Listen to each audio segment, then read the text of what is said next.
Today's podcast is brought to you by Audible. Get a free audiobook download and 30-day free trial at www.audibletrial.com/thenerdcore. Over 180,000 titles to choose from for your iPhone, Android, Kindle, or MP3 player. Hello, nerds. You're listening to an episode on the Nerdcore podcast feed. If you're feeling generous, please consider pledging to a tier on our Patreon at patreon.com/thenerdcore. We have tiers as low as $1 per month. Thanks so much, and enjoy the episode. Hey everyone, before we can get into today's episode, I need to talk to you all about Anchor.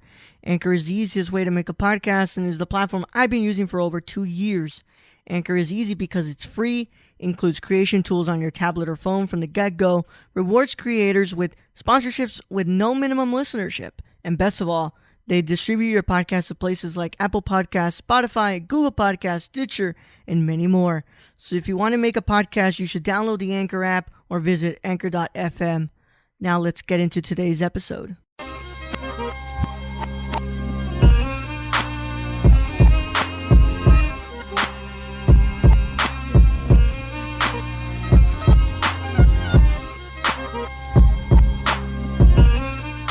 Welcome back. You're listening to the Nerdcore podcast, the podcast that reviews movies and talks at nerd shit. This is episode 302, and it is your second review of Tarkovsky Film Month here at the Nerdcore. As always, it is the Nerd Chicano here to host the show with my wonderful co-host, Young Yoda. Hi, everybody. Soviet Union movies are depressing. And our resident Swedish filmmaker, I guess, Ayden. Hello, it's me back at it again with another episode or something. I don't know. All right, Fousey, too. Get the fuck out of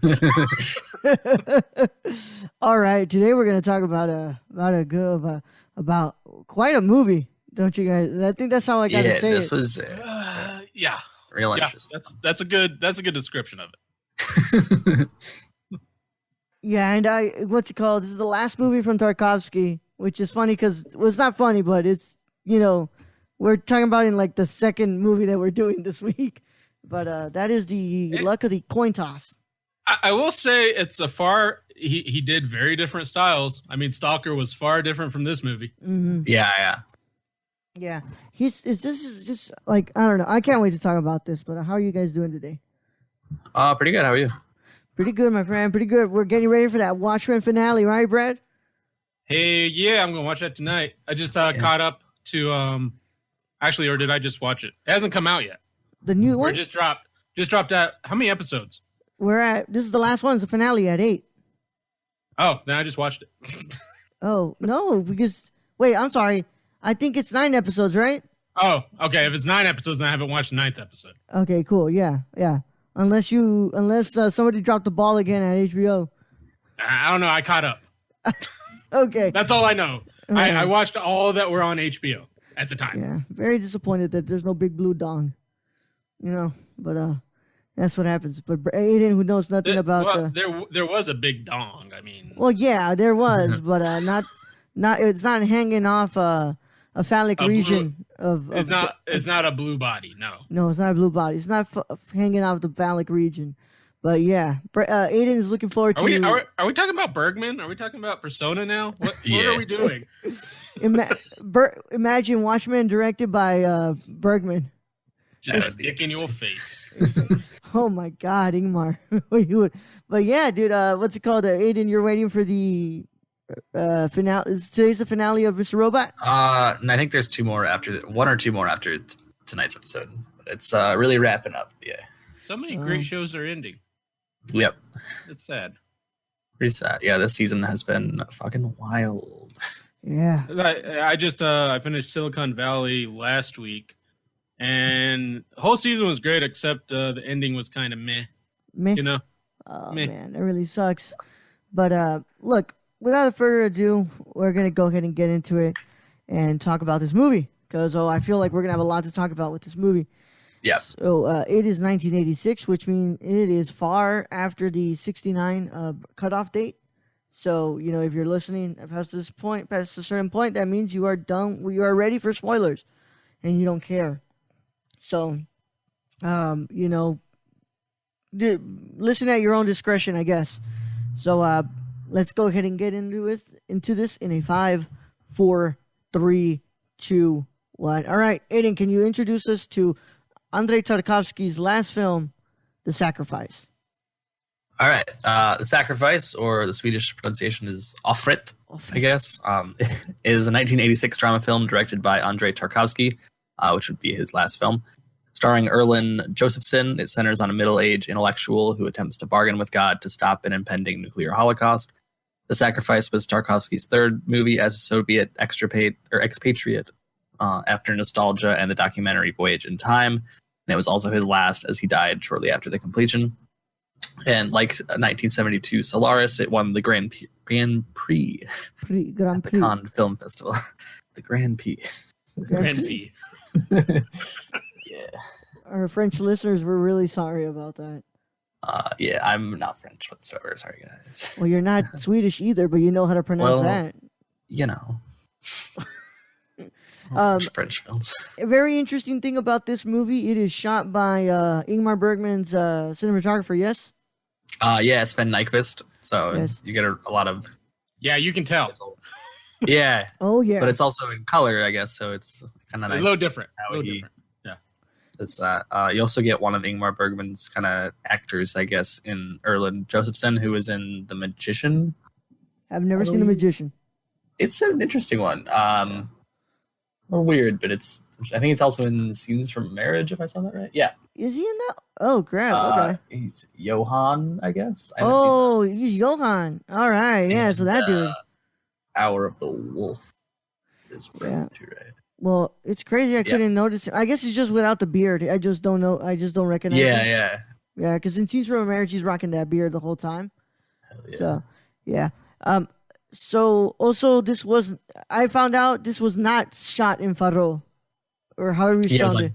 It was on Gotland, which is like the bigger island right next to Faroe. Because he was trying to shoot on Faroe, but they wouldn't let him. Wouldn't let him, I guess. Yeah, they wouldn't let him, which really sucks. But it really it almost had me what's it called? It almost had me until I actually researched, and I was like, oh crap, it wasn't actually filmed in Faro, but it was filmed in the Gotland, or however you say it. Which I think kind of worked out because this is beautifully shot and like a great landscape. Yep.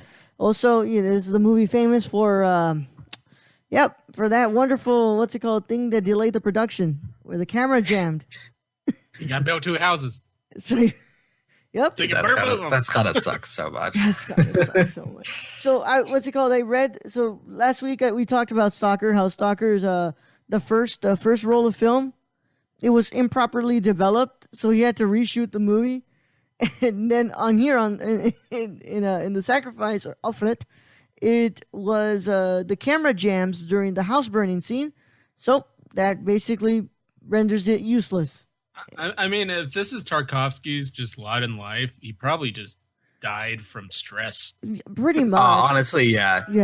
Yeah, pretty much. I wouldn't put it past him to have like high blood pressure or something, because. I don't know how well he can like fight cancer when he's like so fucking stressed. He's just like, I don't give a shit about this. I just want to make my fucking movie. just please, just let me make my damn movie. Gotta build another fucking house. What the fuck? Gonna have to build another house. Yeah. I think at that point you just build a frame and you throw like just cardboard boxes in it and you just let it go. Just you could have done that like these days, just like a frame and then VFX the shit out of it, but you really couldn't. Michael Bay. But whatever, man. It was 86, last movie. And I want to get some initial thoughts in here. Let's go ahead and get them first from Ayden, because he is actually the one who picked this movie. And this was the one movie he really wanted to watch. He said, like, I'm choosing The Sacrifice. This is it. This is mine. I really, really liked this movie. I just bought the Blu-ray without having seen it. And I'm glad I did that, and I'm glad it turned out good, I guess. So I didn't just like buy a Blu-ray and then end up hating the movie. I thought all of like the cinematography by Sven was amazing. Like all of the colors are beautiful, very like cold and like green, and then very warm at the end with the fire. But just all of like the landscapes are beautiful. Like the trees that they use are so cool looking. That kid is a little creepy, but it's cool. Little man is a fucking weirdo. It's fine. But he can build model houses like no other. Dude, that kid is a pretty good. banger architect. Did he have to rebuild the actual house itself? Yeah. I mean, maybe. I think the length felt appropriate for this one, I guess. Like, I think Stalker felt just like barely long, I guess, but this is like 2.5 hours, but it didn't feel too long to me. It's odd. It kept kind of. Mm-hmm. Yeah. All of like the interiors were also fantastic. They were like dark, but not shitty dark. You know, they had this like really interesting kind of just barely like a side light or something that made them really interesting. Then like plot wise, I thought really interesting way to go about all that. The whole witch thing is interesting, but it was kind of a fun sequence, I guess. He's just like sneaking out of his house to go fuck this witch for basically no reason. I was like snapping my friend while I was watching that. Like I got like this mid while he was like mid running out of the house, like on his way to fuck your witch. Oh my god. Well, it's an interesting one for sure. So I really like this one. Like I said, I'm going to reserve thoughts about which one's better, but I think right now it's sitting just a tad bit above Stalker. But like I said, let me get to the end of the month and really like digest it all and really congest my overall thoughts. But I really like this one. It feels very it's very depressing, but I think that's why I like it. Yeah, that's why I like it too. It's also, oddly enough, perfect for the time because of the anxieties of the Cold War and really thinking like World War III is just gonna start. You know, we just got out of one like years ago, and here we go. We're coming in. The Cold War is gonna start. World War III. Yeah, definitely very timely. Yeah. But it was really interesting, just like given how isolated they are, and they're still so worried about it. Yeah. It's like, who the fuck is just gonna go bomb Gotland? Like, realistically, I guess. But but yeah, Nev's. Is that how you say it? Nev's. Whatever. His cinematography is incredible. Of course, you know he does the work for Ingmar Bergman. Every one of his movies is just shot perfectly. Like, there's just no shot in a Bergman. No matter what you think about the story, there's one thing with Bergman that you're always gonna get. It's a beautifully shot movie. So, you know, same thing could be going for here. He really does, Tarkovsky, even though he's using the cinematographer from Bergman, he really does impose that style of like the very long takes. And once again, I'm seeing those in here, but they feel really, what's it called? Not mysterious, but very daunting at times. Yeah, definitely. Yeah. And also the length to me at first, it was a very slow burn, like the first half.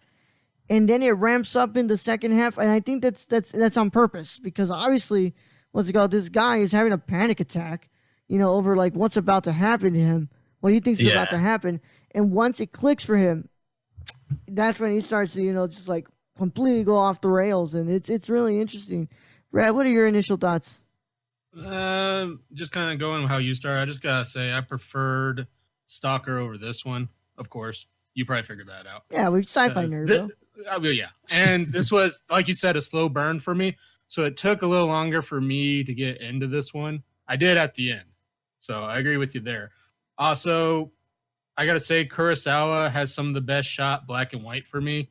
I think Tarkovsky ranks up there as some of the best in color I've ever seen. Yeah.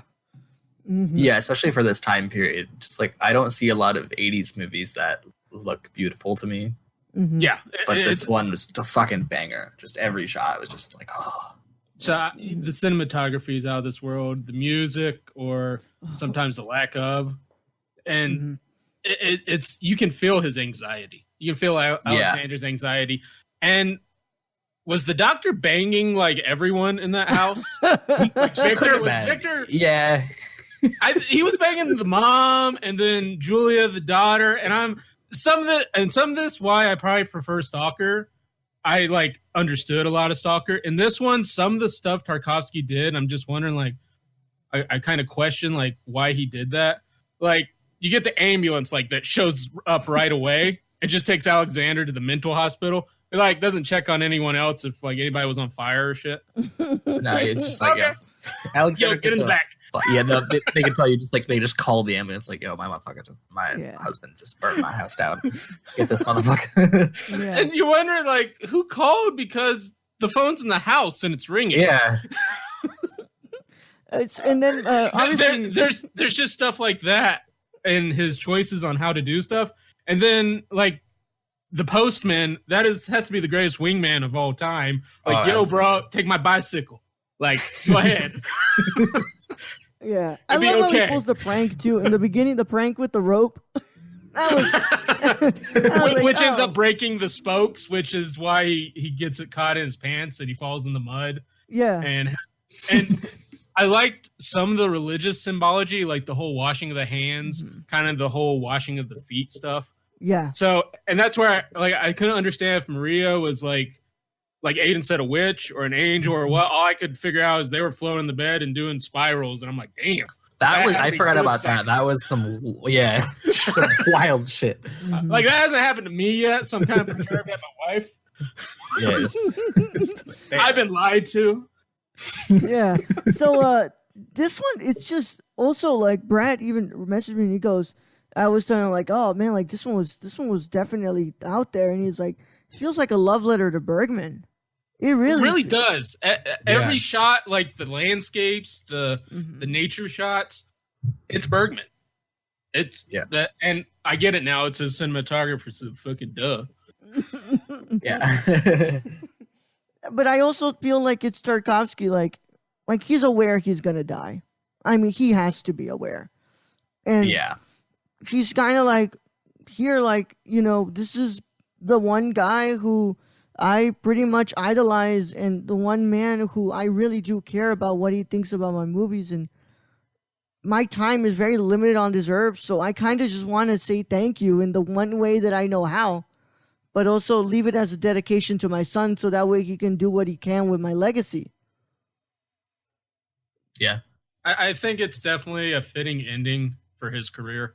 I mean, it's a beautiful movie, even if I don't quite understand it fully, but just watching it and just the cinematography on it, the shots he decided, Tarkovsky, he should get recognition for this, which he really hasn't in the grand scheme of things. Nobody ever talks about this movie, and I don't. Yeah, so it was submitted. It was submitted to the Oscar for to the Academy for the best foreign language film, and it was not accepted as a nominee. It was sent as Sweden's pick, and it was not accepted as the nominee, which really confuses me. Doesn't it? Kind of hurts because I don't know why it wouldn't be chosen as a nominee if. Well, it's the same with the Golden Globe. Is it the Golden Globes where like they had no women directors? Well, yeah, but the thing is that for the foreign language film, so like so let's go completely off topic, but right now there's a huge controversy happening with the Academy and the foreign language. Well, now it's international picture. The category. So the movie has to be in a foreign language. And it has to be from anywhere outside of the U.S. But in Nigeria, the official language is English. And movies from Nigeria are not being allowed to compete because they're in English.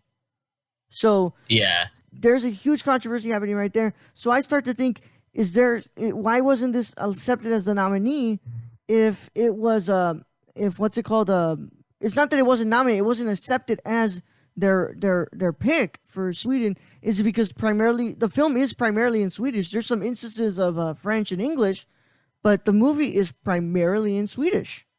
Yeah, which is interesting because like Tarkovsky didn't even like speak Swedish. He like had a translator on set, which is like that's got to be so hard to direct a movie in a language you don't know. I could just hear him like screaming. I mean, I'm sure he picked up enough of it, but. Screaming during the camera jam in Russian, and then the other translator. The Blu-ray that it came with like a little packet of like some like journal entries, I guess, from Tarkovsky. I didn't like read through all of them, but one of them he's just like bitching about all the people in Sweden just like not starting on time, I guess. So he's like, we should be rolling by 9 a.m. when I say 9 a.m. And these lazy Swedish fuckers.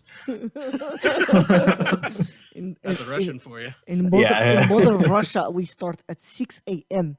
You know, if it's 6 a.m. I say to start, we start shooting at 6 a.m. Well, the dude is probably afraid his fucking film was going to get deleted again. Yeah. He's like, there's going to be problems. He's like, we can't start at 9:01 because I'm going to be dead by 9:04. So. Yeah, we got to get on this. Yeah. And once again, Brad's always talking about like Kurosawa is just really good at shooting in the rain. And there's just something about Tarkovsky about the way he shoots water. Like during that scene in the fire, when the house is on fire, just the way that water looks.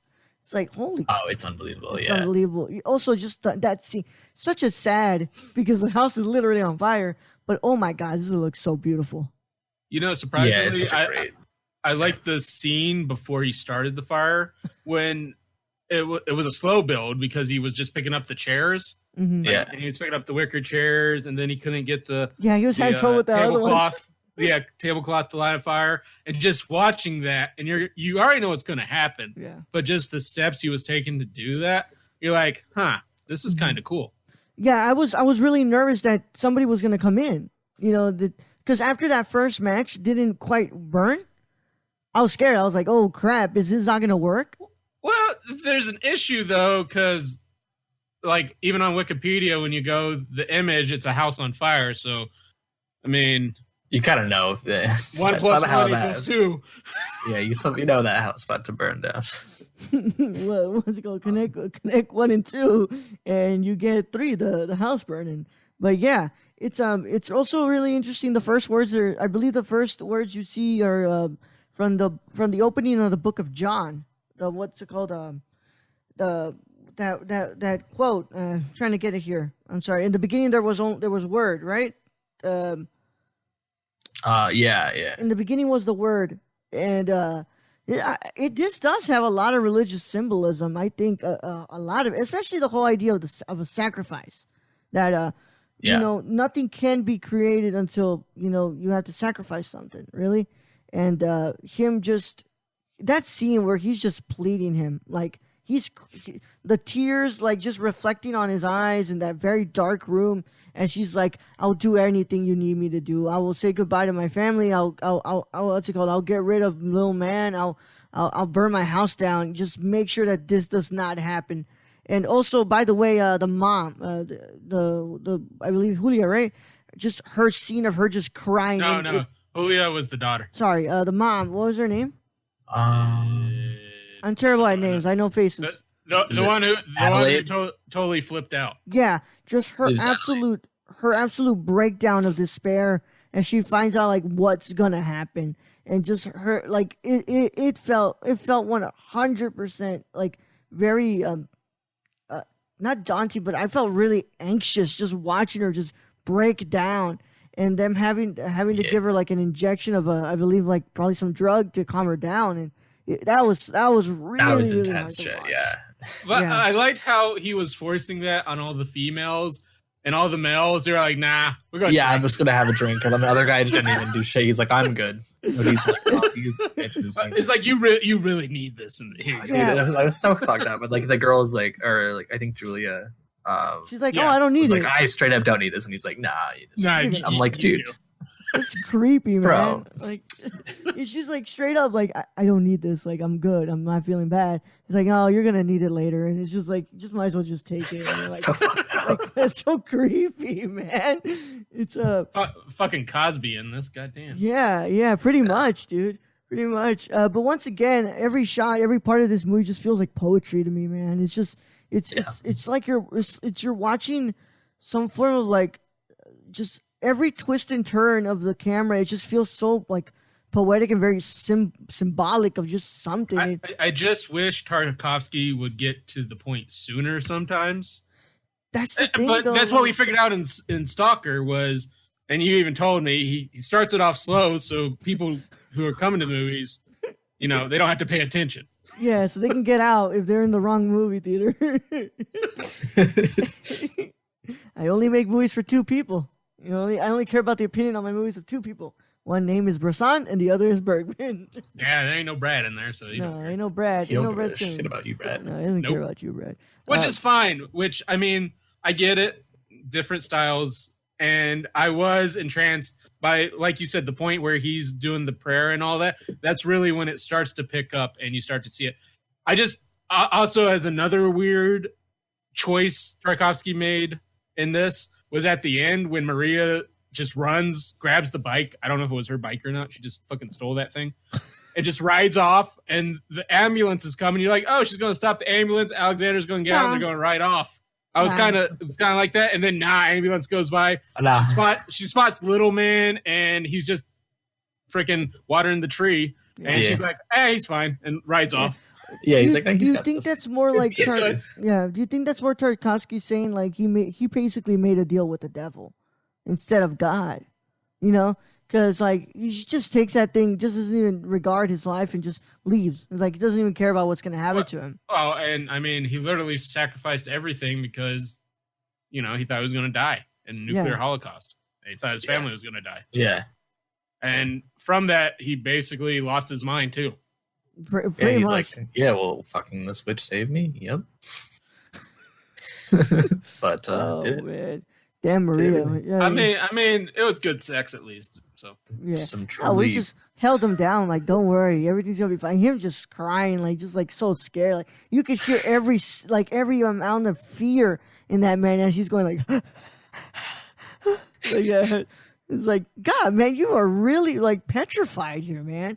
And then just those black and white scenes of the people running, and just it's interesting how he does the dream sequences, guys. With the TV, and I mean, when that first scene with that where they're all facing away from each other at the table, and you just have the TV go, I'm like, this is fucking weird. Yeah, like It's like some poltergeist shit right there. Like Watchmen, with the thing that he uses to reflect into the people to make him do what he wants. Like, it's like, well, this is weird.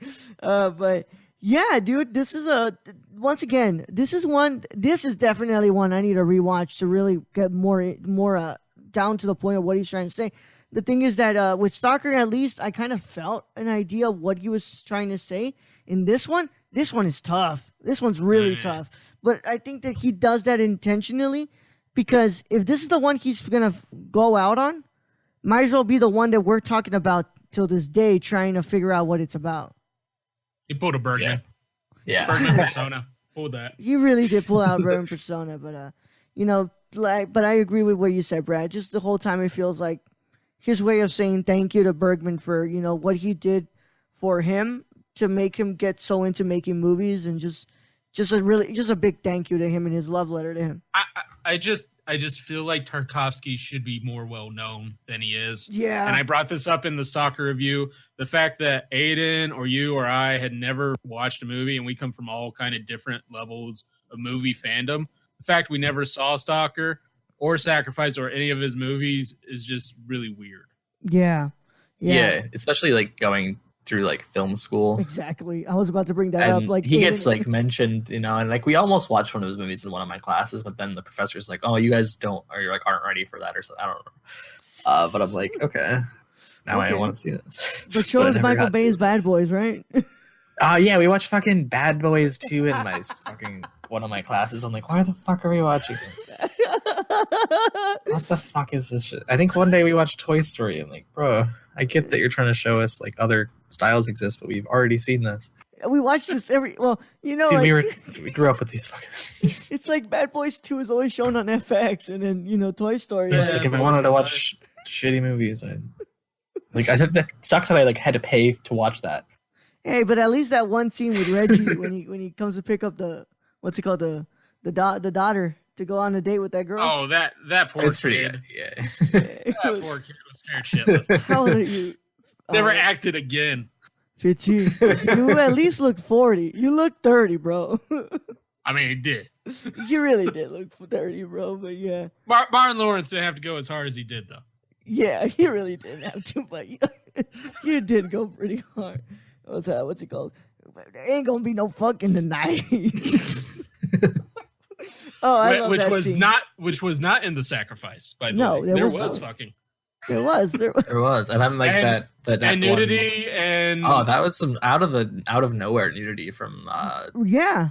Marta or whatever. Yeah. Which like go off. She was kind of hot, but like Yeah. I mean, like, hey, you know, you want to do It's what like, you want to do, go- girl. But like, Julia too, and Mhm. yeah, Victor. He was kind of a dick. also, I Yeah. really like the transition from the dream sequence back to reality. You know how the color kind of, and I told you, Ayden, goes. It's funny how something that's such reduced of color seems so beautiful to me, because they reduced a lot of that color during the dream sequences, and then during that night. So how it just transitions into to the day sequence, and he's laying down on that couch. It's like, wow, like this is great. This is incredible. And then of course you see, who was it? Was it Magda in the back just running off, like collecting her clothes, and she's like, oh crap, you know what it's day? Let me get up. It's like butt naked and everything, but yeah, just walking in the background. yeah. You know, the more I think about this movie, the more I think Alexander, the only regret he really had in his sacrifices was Little Man. Like Yeah. everyone else was kind of a dick to him. Adelaide, she was cheating on him. Mhm. Julio was crazy. His maids, I don't think cared for him much. Yeah. And yeah, I think that's probably why Yeah, pretty much everybody didn't care for him, and Little Man Well, was the only one that he loved. and it was kind of cool that last scene was Little Man doing what his grandfather had taught him Mhm. in a story in the very beginning. That was kind of nice. That was Yeah. a nice gesture. Yeah, really. Great way to come back to it at the end with Yeah. the tree. And I think the end shot, or one of the end shots, was like the tree, like a time lapse kind of situation of the tree, and Yeah. it like started to grow at least, maybe. But I don't. Oh, I wanted to bring that up too. There were That was times interesting. what I thought were time lapse situations, like with the snow, Mhm. like it melting and refreezing. I couldn't tell if that was time lapse or they took like a snow blower to it, but I thought I think it's a time lapse for Yeah. sure. Yeah, it was an interesting style of time lapse, I guess. Mm-hmm. Yeah. Also, it's interesting that the only words he speaks, because he's mute, and he says, "What's it called? In the beginning there was word. Why is that, Papa?" And that's it. Even though when his Papa is like going to the hospital, but it's once again. I don't know. I guess if I want to throw a wild card out there, is that really a symbolism of the Garden of Eden, or is it something else? Like I said, I gotta really watch this again. Now the next time I watch it, that's where I'm gonna pay attention more to like what's being said. Because as I'm watching this first time, I'm just like in awe of what I'm watching, like just the performances and everything. And I guess now I'm just gonna try to pay attention more to what's actually being said instead Yeah, of 'cause like you missed the dialogue a lot. Just Yeah, from I missed it. how Yeah, beautiful because the I was shots like, are. this is insane. Mhm. And then I was like, wait, what are they actually saying? Yeah. Only one who came close, Tarkovsky, the only one who came close to really trying to mimic almost the Bergman close up, but nobody can really do the Bergman close up like Bergman. Yeah, there were a lot of like good like shots from a distance again. Mm-hmm. It's like the exteriors where they're, like he's just like way far away, but like hella zoomed in. Yeah. It's Just, once like, again, a it's really just interesting that way to symmetry. shoot a scene like that. Yeah, once again, it's just that symmetry that he brings. Just like, in Bergman, once again, I'm going to go ahead and reference my favorite Bergman movie, Scenes from a Marriage. When they're laying down on that bed, it's very symmetrical, like incredibly symmetrical. And it's the same thing in that scene where in the kitchen, when he goes down the ladder and we're stuck on that one place with the table, it's really symmetrical. And Mhm. it really shows with the aspect ratio of it. Yeah, this is an interesting kind of like wider one too. It like Mm-hmm. wasn't 4:3, but it was like not quite 16:9. So it's like I don't know what the standard was at that like 1986, but it was like Mm-hmm. I don't know if it was on 35 or 16 or something like that. I don't know, but it was really, really I was a big fan of it. Yeah. Yeah. Yeah. And by the way, since you weren't actually in the review last week, Brad also also noticed the aspect ratios in Stalker being closed at some points.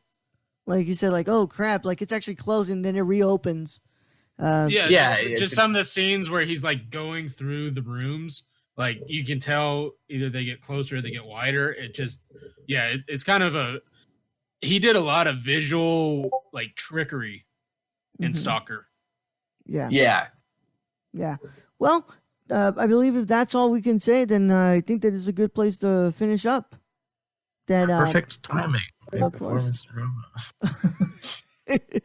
Hey, so we all of us. Anybody want to be bold with a number, or we can wait for the end of the month? I can't. Throw out a 9-3, just a preemptive one. I really like this one, but I think I might readjust these as we get to the end of the month. Yeah. I'm really borderline here. Like, I want to give a number, but what I'm thinking right now, like next week, we could be just something different. But Brad, you're gonna wait, right? Yeah, I can't. I mean, this is kind of like Persona for me. I don't fully understand it, so I don't fully feel comfortable giving a number. To me, Stalker's ahead of it, but I don't know by how much. Like, if I'd have to rewatch it again. Yeah. And for the people out there who are listening to this and hear the constant Discord, notifications, I'm really sorry. You know, I got to turn off those notifications. But yeah, I'm gonna wait for the end of the month as well. And that is our review of Stalker. Next week, not next week, tomorrow, because this is coming out on Monday, instead of news, because we're still trying to play catch up here. And next week, this week, when this comes out, you'll get 2 mini pods as well, because we gotta do Departed as well. But we're gonna do Ivan's Childhood next. That's his directorial debut, and it's my pick for the month. And then after that, we will do Solaris, and then we will do The Mirror for Patreon. But for now, it's been so far so good. So far, really good actually. Yeah. So that's Two a lot very to different say. films so far. Yeah, so I'm excited to see what tomorrow brings for us. Yeah, this one's in black and white, so we're gonna go back to the good old ways of filming your movies. So we'll see you guys tomorrow for the next review. But I've got to tell you guys about the producers, because we got to shout out the producers. The people who helped us out during the tough times that we needed to get a new computer.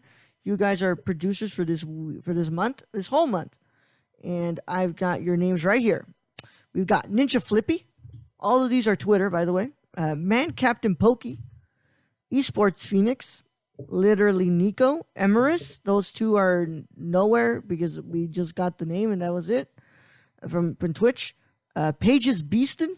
Brown Rice 1996, who is also an executive producer of the podcast now, because he is, of course, a $25 tier member, so makes him the highest patron, and is also an executive producer. So thank you so much, Bryce, for becoming a executive producer of the podcast. And then Sarah M with 2 A's, and it's EMM, not M and M, but it's EMM. Follow them. Of course, she is also a associate producer along with Cassie. And our other Patreon executive producers are Grayson Barker 98 on Instagram, Mordor Human 98 on Twitter. Thank you, Grayson. He's awesome. He's baby. And then Shane, do you know where they can find him, Brett? You can follow our friend Shane at twitch.tv/SRRK or Twitter at SRRK Twitch. Mm-hmm. I swear to you guys, I'm so sorry. These notifications. Dude, you're blowing up right now. Yeah, these notifications never get this bad. I'm really sorry, guys. Like, it's bad. It's I'm gonna turn these off. But yeah. Turn off your porn. It's not Discord. That. Whatever. As always, yeah, you get porn Discord notifications. Shut up. Nice. That the NSFW what's it called? Chat doesn't exist anymore. Shit! Fuck that. I still have my favorite message saved though, and I will find a way to to crop that for my Twitter header. But yes, you guys. I hope you guys have a wonderful day. As always, rate and review the podcast, do all that wonderful stuff. But go check out the website as well, nerdcore.com, YouTube channel. Go search us up there, and I will turn off my notifications. But in the meantime, go and Brad, send them into the podcast void. Right, roll. Thank you for being host as always. Thank you, Ayden, for being a great guest co-host for another old time movie style weird shit going on. Hell yeah. Thank you to all our listeners out there, all our Patreon supporters. We appreciate each and every one of you. Thank you to all of the Discord shit going on in the background. I hate it. I guess to end this episode, I'll just say we all float down here. Young Yoda out.